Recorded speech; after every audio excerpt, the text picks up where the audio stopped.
आंदोलन त्या ठिकाणी थांबवण्याचा प्रयत्न केला, जे आश्वासन दिलं त्याला कुठेही या अधिवेशनामुळे त्यावर कुठे एक शब्द सुद्धा काढला नाही। याचा अर्थ या माझ्या शेतकऱ्यांची फसवणूक केलेली ती म्हणजे पंढरीच्या पांडुरंगाच्या पावनभूमीमध्ये कागदोपत्री आकडेवारी दाखवायची का आम्ही किती कर्जमाफी केली, पण प्रत्यक्षरित्या 100 शेतकऱ्यांचा ज्यावेळेस विचार करतो आपण त्यावेळेस 2 शेतकऱ्यांना सुद्धा फायदा मिळत नाही। याचा अर्थ ही फसवी कर्जमाफी।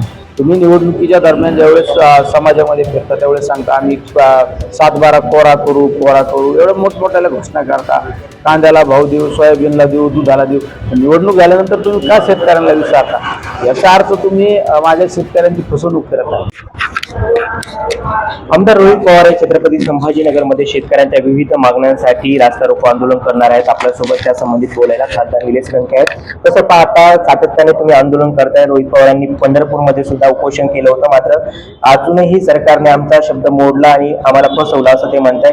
कसं याकडे वाटत? पंढरीच्या पांडुरंगाच्या पावनभूमीमध्ये जो शब्द दिला तो शब्द पाळला नाही, कारण शेतकऱ्यांच्या मागण्यासाठी रोहित पवार त्या ठिकाणी अन्नत्याग आंदोलन केलं। कारण अन्नत्याग आंदोलन करण्यामागं जो शेतकरी अन्नदाता आहे त्या शेतकऱ्यांसाठी अन्नत्याग केला पाहिजे या भूमिकेतून त्या ठिकाणी आंदोलन सुरू केलं, उपोषण सुरू केलं। त्यामध्ये सरकारचे काही प्रतिनिधी आले आणि त्यांनी आंदोलन त्या ठिकाणी थांबवण्याचा प्रयत्न केला, जे आश्वासन दिलं त्याला कुठेही या अधिवेशनामुळे त्यावर कुठे एक शब्द सुद्धा काढला नाही। याचा अर्थ या माझ्या शेतकऱ्यांची फसवणूक केलेली ती म्हणजे पंढरीच्या पांडुरंगाच्या पावनभूमीमध्ये।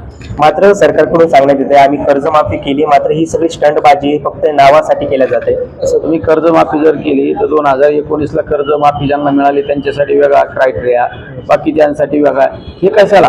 तुम्ही फक्त दाखवायला कागदोपत्री आकडेवारी दाखवायची का आम्ही किती कर्जमाफी केली, पण प्रत्यक्षरित्या 100 शेतकऱ्यांचा ज्यावेळेस विचार करतो आपण त्यावेळेस 2 शेतकऱ्यांना सुद्धा फायदा मिळत नाही। याचा अर्थ ही फसवी कर्जमाफी। आमचं म्हणणं आहे तुम्ही सरसकट कर्जमाफी दिली पाहिजे आणि सगळ्यात महत्त्वाची भूमिका आहे तुम्ही शेवट शेतकऱ्यांना देण्यासाठी जर एवढी कंजूसी करत असताना तर का शेतकरी आत्महत्या करणार नाही? आज महाराष्ट्रामध्ये सगळ्यात जास्त शेतकऱ्यांच्या आत्महत्या होतात, त्याला जबाबदार कोणी? सरकार जबाबदार आहे। तुम्ही निवडणुकीच्या दरम्यान ज्यावेळेस समाजामध्ये फिरता त्यावेळेस सांगता आम्ही 7-12 कोरा करू एवढं मोठमोठ्याला घोषणा करता, कांद्याला भाव देऊ, सोयाबीनला देऊ, दुधाला देऊ, निवडणूक झाल्यानंतर तुम्ही का शेतकऱ्यांना विचारता? याचा अर्थ तुम्ही माझ्या शेतकऱ्यांची फसवणूक करत आहात। पण तुम्ही लोकप्रतिनिधी आहात, तुम्ही गावोगावी फिरताय, लोकांपर्यंत पोहोचताय। आज पाऊस उशिरा झालाय, लोकांच्या अजून पेरणी झाल्या नाही, शेतकऱ्याच्या काय परिस्थिती? सगळ्यात वाईट परिस्थिती माझा शेतकरी आज इतका अडचणीत आहे म्हणजे त्याच्या समोर पर्यायच नाही। आज राज्यामध्ये सरासरी तुम्ही जर प्रमाण पाहिलं तर 8 ते 9 शेतकऱ्यांची आत्महत्या होती। याला शेवट त्याच्या समोर पर्याय नाही आत्महत्या केल्याशिवाय। दिवसेंदिवस कर्जाच्या ओझ्याखाली माझा शेतकरी दाबत चाललेला आहे, तर आत्महत्या करण्याची वेळ येते। याला जबाबदार कोणी? सरकार जबाबदारी आहे। आज शेतकऱ्यांसमोर महाभयंकर समस्या आहे। पाऊस नाही, पेरणी नाही, जे पुढे मार्केट जो माल आहे तो जर मार्केटला घेऊन गेलं तर त्याला बाजारभाव मिळत नाही, तसा फेकून यावं लागतं।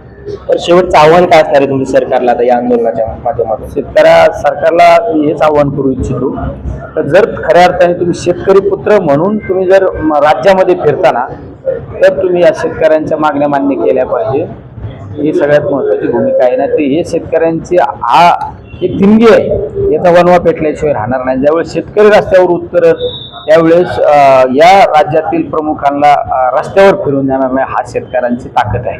नक्कीच आपण जर पाहिलं तर शेतकऱ्यांना सरसकट कर्जमाफी मिळावी यासाठी रोहित पवारांचं आंदोलन आहे। आणि त्याचबरोबर आता निलेश लंके, सुप्रिया सुळे आणि काँग्रेसचे सपकाळ सुद्धा यामध्ये सहभागी झालेले आहेत। राम बुधवंत, नवराष्ट्र, छत्रपती संभाजीनगर।